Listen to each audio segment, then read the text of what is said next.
Hey everyone, welcome back to my channel.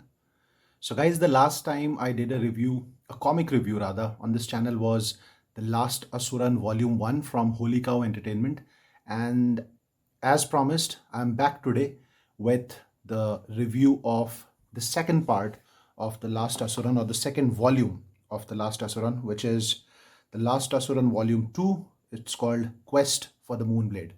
Now, as you can see, there are two copies in front of me. I've got two copies because there was this original cover for volume 2, and with that we also had a variant cover. So before we begin with the review, I would like to give you a closer look at both the covers. As you can see, the artwork is really gorgeous. So this cover art is done by Gaurav Srivastav, colors by Prasad Patnaik. The back is pretty much the same for both the books, and this one is the Gaurav Malsuni variant. Artwork by him, and again Prasad Patnaik on colors. There are a few other creators as well, so we'll talk about them when I talk about the book and the story in detail. Alright, so let's begin with the look and the feel. As you can see, the logo at the top left of Holy Cow, then the name or the title of the book. We have the name of creators here: Avaru, Kalmane, Srivastav, Patnaik. At the back, we have this image of Desh and Aghori, a synopsis, and then again, 10th anniversary Holy Cow logo, the ISBN, and here's the online store address for Holy Cow. This time they have been able to do a spine as well because the book is thicker than the previous one. This one has 108 pages with 107 pages of story in it.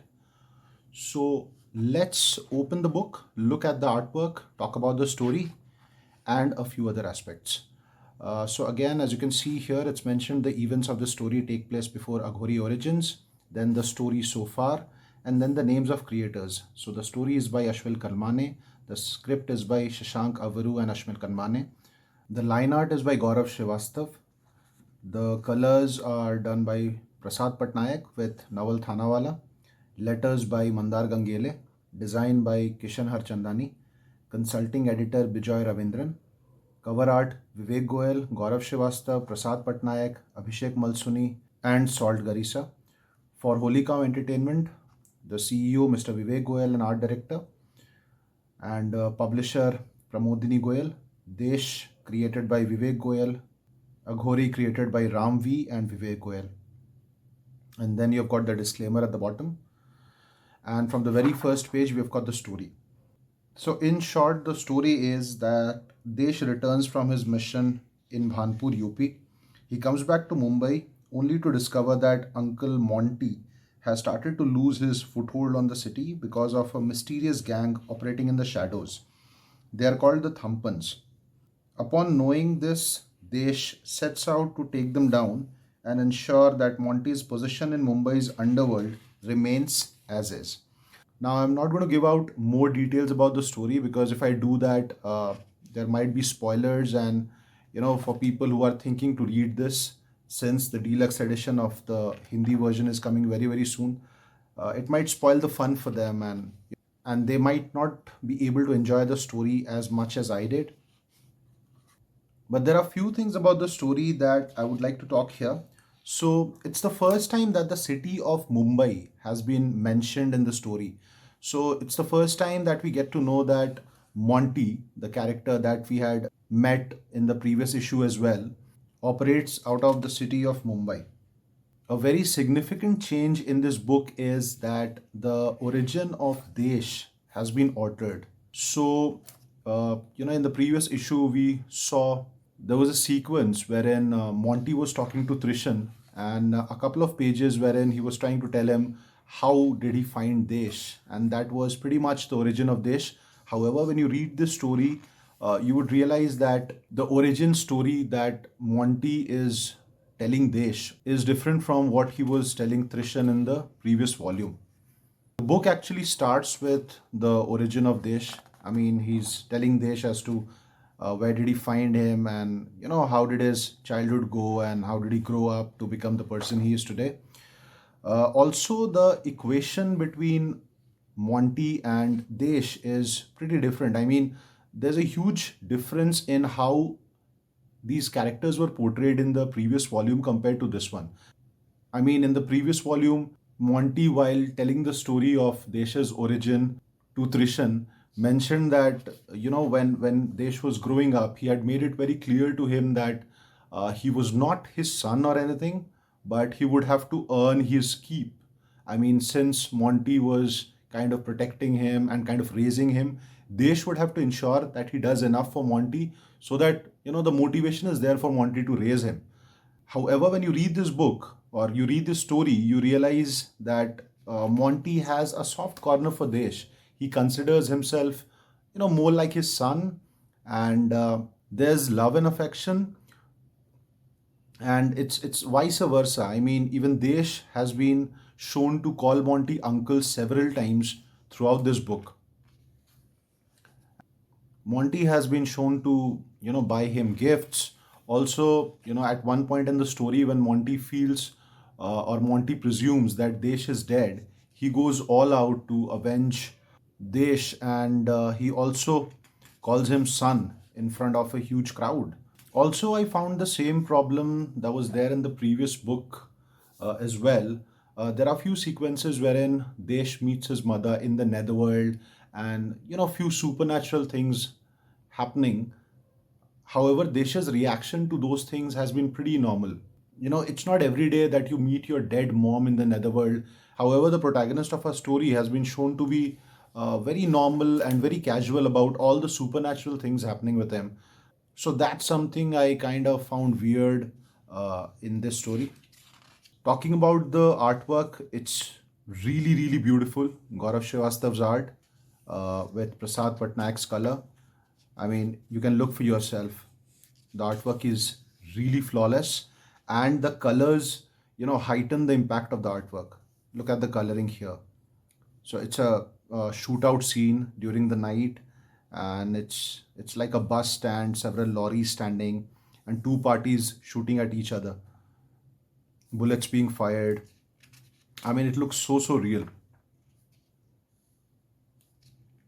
So no complaints about the overall artwork and the coloring of the entire book. Tremendous job. Look at these pictures. Amazing. Talking about lettering, the dialogues, just like the previous volume, are good to read, fun to read. The editing is sharp. I didn't really find any mistakes except for one place, and yeah, coincidentally, it's this page. The spelling of Jhappi is not right here. So Jhappi is one of the characters in the story who was killed by Desh pretty early. But the spelling that should ideally be Jhappi is Jappi, and it's just here. Apart from this, I did not find any mistakes with editing. Also, the book is thick. I mean, it's thicker than the previous volume, so you've got lots to read. So here's the sequence that I was talking about. Desh meets his mother in the netherworld, and yeah, she kind of tells him the story of his origin. And when you reach to the end of this sequence, you are able to connect both the stories. The story of his origin that Monty told him earlier in the story, and the one that his mom is telling him now. You're able to connect both the stories, and it starts making sense. And also, there's a reference to Ravanayan here. So you immediately understand that Ravanayan is no longer a part of a separate universe, but it's canon to the Holy Cow universe now.